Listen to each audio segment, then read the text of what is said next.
Hello, everyone. So we are going to go over the Star-Spangled Banner and Treaty of Ghent worksheet. Right now, if you have not yet submitted it to Google Classroom, please do that.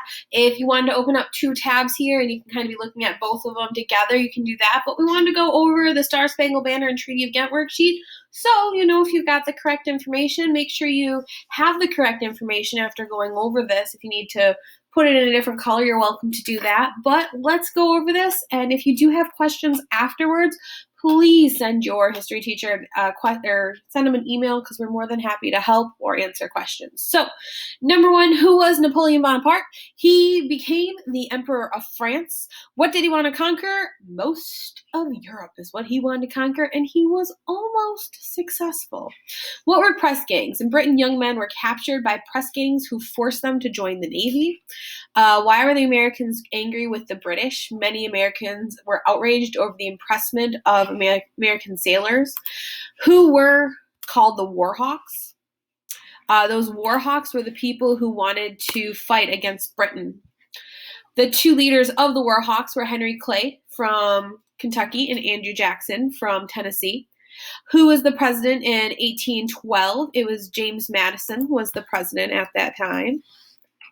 Who did the U.S. declare war on in 1812? The United States declared war on Great Britain. The British attacked what city in order to seek revenge of the U.S. for burning the capital of Canada? To get revenge on the United States for burning the capital of Canada, the British troops attacked Washington, D.C. What did the British do to the president's mansion? They set fire to the president's mansion.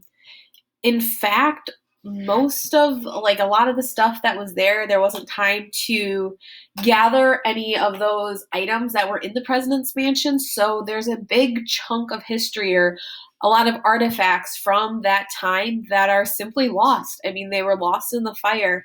Yes, some things were grabbed on the way out, but it simply was not most of it. And there was a huge chunk of stuff that was lost in that fire. What city did the British plan to attack next? After sacking Washington, D.C., the British Army planned to attack Baltimore.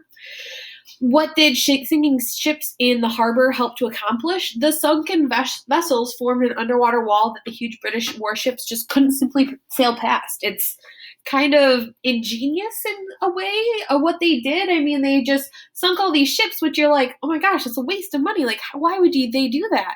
But if the ships can't get through, well, then they simply can't fight. So it's kind of a huge loss, but at the same point, was it a huge gain in the end? They thought it was, and for the time, it did work out pretty well because the British weren't able to come as close and be able to use their warships in any sort of warfare, battle, or action.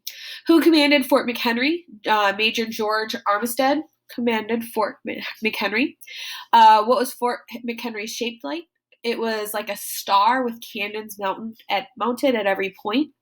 The original flag that was sewed by Mary Pickersgill had 15 stripes and 15 stars. The official American flag had 13 stripes representing the 13 colonies, and one star for each state. Wasn't established actually until 1818.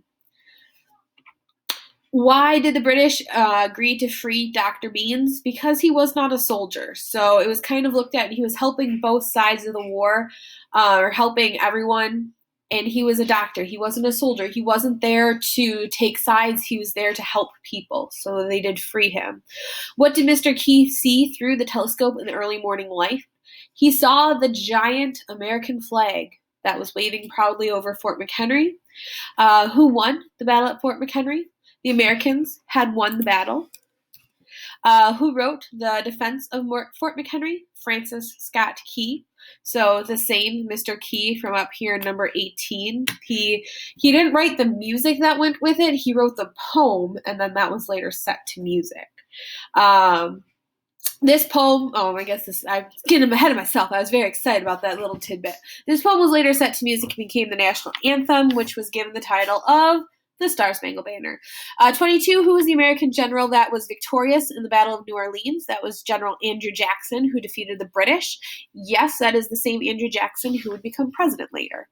A peace treaty was signed in Ghent, Belgium, on December 24th, 1814. Why was the Battle of New Orleans fought after the peace treaty? News of the peace treaty had not arrived in time. So when we're saying that General Andrew Jackson was victorious at the Battle of New Orleans, it was a battle that really didn't need to be fought. But because they hadn't received news, they're like, we need to maintain our territory. We need to keep our territory, so we have to fight.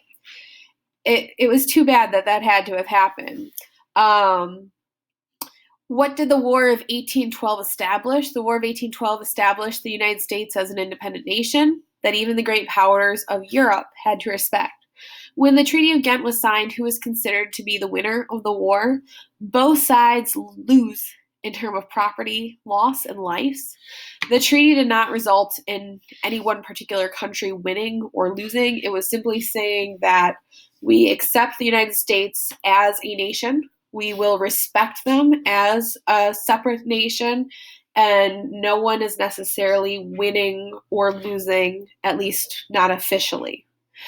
Name at least one result of the treaty. So you need at least one of these, but here are kind of the three top answers. So America and Britain would get back their respective lands that were captured during the battle. America would also get back its slaves who were captured by Britain, and prisoners of wars were also returned back to their respective nations. So how'd you do? Check it over. If you're still like, I don't understand how that one ended up, or I don't understand how that's the correct answer, please let your history teacher know so we can help you out. Otherwise, have a great day. Do great things, guys. Bye.